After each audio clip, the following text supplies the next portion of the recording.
Nagsimula ang chapter na ito na lahat ng mga paghahanda upang matiis ang asul na buwan ay nagawa na. Ang mga kuneho ay nakalock sa kanilang mga komportibleng tahanan upang manatiling ligtas mula sa epekto ng asul na buwan.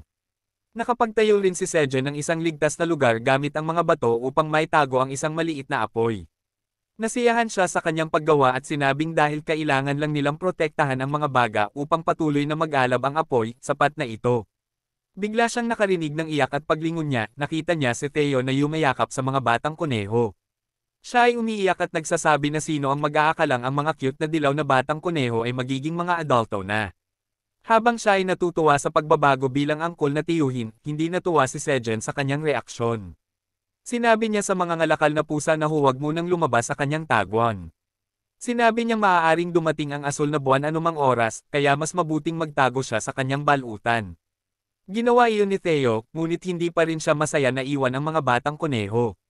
Sinabi niya kay Sejen na alagaan ang mga bata para sa kanya at agad siyang tawagin kung may mangyari. Tiniyak ni Sejen sa kanya na walang dapat alalahanin at binigyan si Theo ng isang espesyal na bagay para ingatan. Ito ay isang koken ng isa pang reyna ng laso na bubuyog, at lubos na nagulat si Theo nang makita ito. Ipinaliwanag ni Sejen na kaninang umaga lamang, iniwan ng reyna ng laso na bubuyog ang koken para sa kanya bago sinelyuhan ang kanyang pugad. Sinabi niya na dahil lumaki ang mga pugad ng bubuyog, dumarami rin ang bilang ng mga koken ng reyna. Mas gusto ni Sejen ang pagdami ng mga pugad ng bubuyog, ngunit sa ganitong mga sandali, nagiging mahirap itong pamahalaan. Sinabi ni Theo na huwag mag-alala. Nangako si Sejen na iingatan ang koken sa kanyang malambot na balahibo. Pagpasok ng mga ngalakal na pusa sa kanyang balutan, biglang dumilim ang kalangitan, at napagtanto ni Sejen na dumating na ang asul na buwan. Ilang sandali pagkatapos noon, narinig sa kuweba ang mga sigaw at ugong ng mga batang kuneho na naging matanda sa ilalim ng impluwensya ng asul na liwanag. Sandali silang naging mabangis na mga halimaw, at kahit nakita na ito noong nakaraan, hindi pa rin masanay si Sejen, at sang-ayon ako sa kanya.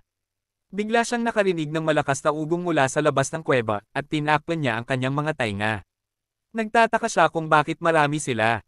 Nagtataka siya kung bakit may mga halimaw sa malapit dahil hindi ito dapat mangyari. Gusto niyang makita kung naroon si alien para ayusin ang mga bagay, ngunit paglabas niya sa bukas na bahagi ng kuweba, nakita niya ang mga mabangis na kuneho na nakatingin sa kanya.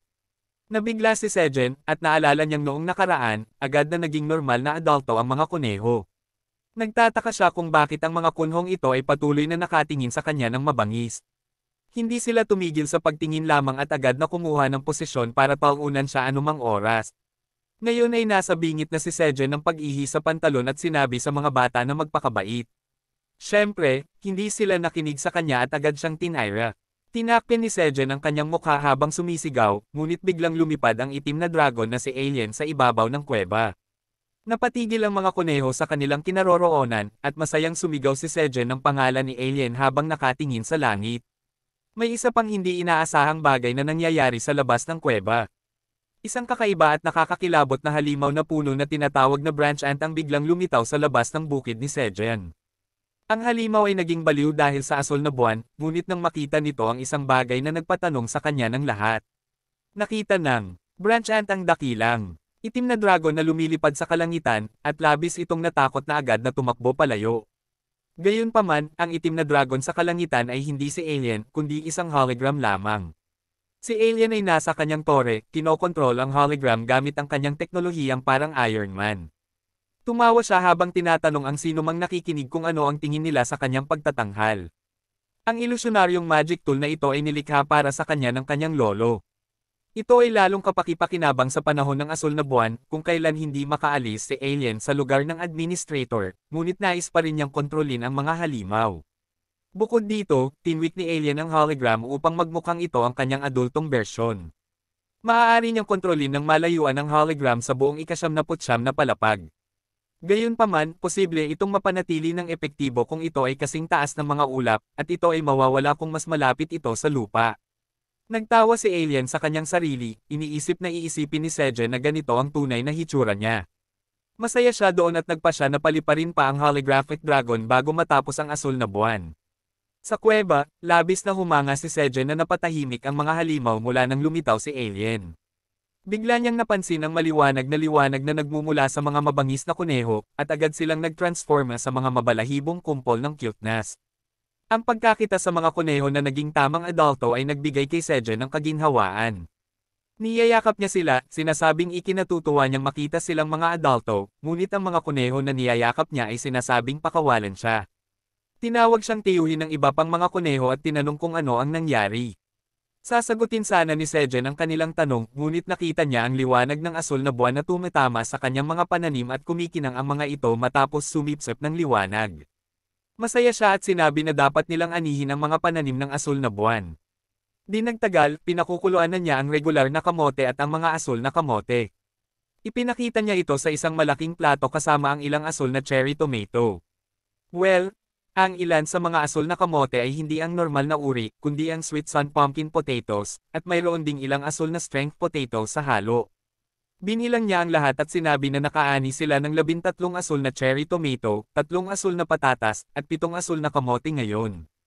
Mukhang mas kaunti iyon kaysa sa bilang ng mga kumikinang na halaman, ngunit marahil ay hindi ako magaling sa matematika.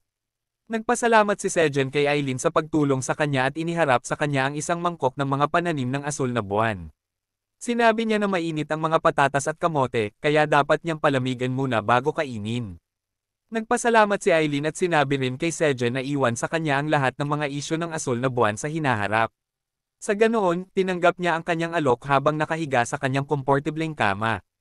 Tinakpan niya ang kanyang mga pakpak ng mga unan at mayroon pang tela sa kanyang mga mata dahil pagod na siya sa pag-ooperate ng mag-isa. Ngunit iniisip niyang sulit ito dahil nakakuha siya ng mga pananim ng asul na buwan. Kahit na ang mga kamote ay kasing laki lamang ng isang mani sa kanyang kamay, iniisip niyang dapat niyang subukan ang lunas upang pagalingin ang kanyang puso ng dragon. Kumain siya ng isang kamote at isang kalabasa at napansin niyang muling tumitibok ang kanyang puso. Hindi tulad ng huling pagkakataon na ito'y bigla, ngayon ay nararamdaman ni Aileen ang isang matatag na daloy ng mana. Bigla, nakatanggap siya ng mensahe mula sa sistema sa harapan niya. Nagtataka si Aileen kung ano ang ibig sabihin ng mensahe habang binabasa niya ito. Sinasabi nito na nagawa na ang makamit ang muling pagluluto ng nakalimutang putahe na honey potatoes. Narealize ni Aileen na iisa lang ang ibig sabihin nito. At tumingin siya sa kanyang magic orb at nakita si Sejen na nagbubuhos ng maraming honey sa isang asul na patatas. Hindi siya masaya na ginagawa ito ni Sejen. Nagreklamo si Aileen, paano niya nagawa na bigyan lamang siya ng mga patatas habang siya ay gumagawa ng masarap na putahe para sa sarili niya. Gayunpaman, bigla siyang nakatanggap ng isa pang mensahe mula sa sistema. Na nagsasabing maaari niyang bigyan ng espesyal na kasanayan sa trabaho ang nakamit ang pagluluto ng nakalimutang putahe. Natawa si Aileen sa sarili niya, iniisip na bibigyan niya si Sejen ng isang bagay na perpekto para sa magsasaka sa tore. Bumalik sa kuweba, natapos na ni Sejen ang kanyang espesyal na putahe. Maliban sa lasa na pinahusay ng enerhiya ng asul na buwan. Ang espesyal na putaheng ito ay maaaring magdagdag ng 0.3 punto sa mana ng kumakain nito. Sabi ni Sejen, ang patatas na may honey ay kasing sarap ng patatas na may asin. Gusto niyang kainin ito, at pati ang mga kuneho ay naglalawi din sa putahe. Ngunit, ang isa sa mga responsableng kuneho ay pumagitna kina Sejen at ang ibang mga kuneho. Ipinaalala niya sa kanila ang sinabi ng kanilang tatay. Sinabihan silang ibigay lahat ng ani ng asul na buwan kay Sejen. Tinanong siya ng ibang mga kuneho kung bakit nila kailangan gawin iyon. At sumagot siya na dahil mahina si Sejen. Nakaramdam si Sejen ng matinding emosyonal na pinsala sa narinig. At umiiyak siya habang humihingi ng paumanhin sa mga kuneho dahil sa pagiging mahina. Pinapalakas ng loob ng mga kuneho si Sejen na kainin ang mga asul na patatas. At sinabi nilang kakainin na lang nila ang normal na patatas at kamote. Walang hiya namang tinanggap ni Sejen ang alok at kumuha ng kagat. At kinain ito ng buo. Nararamdaman niya na maaari siyang maadek sa kahangahangang lasa nito. Habang sinasabi ng sistema na ang kanyang mana ay nadagdagan ng permanenteng 0.3.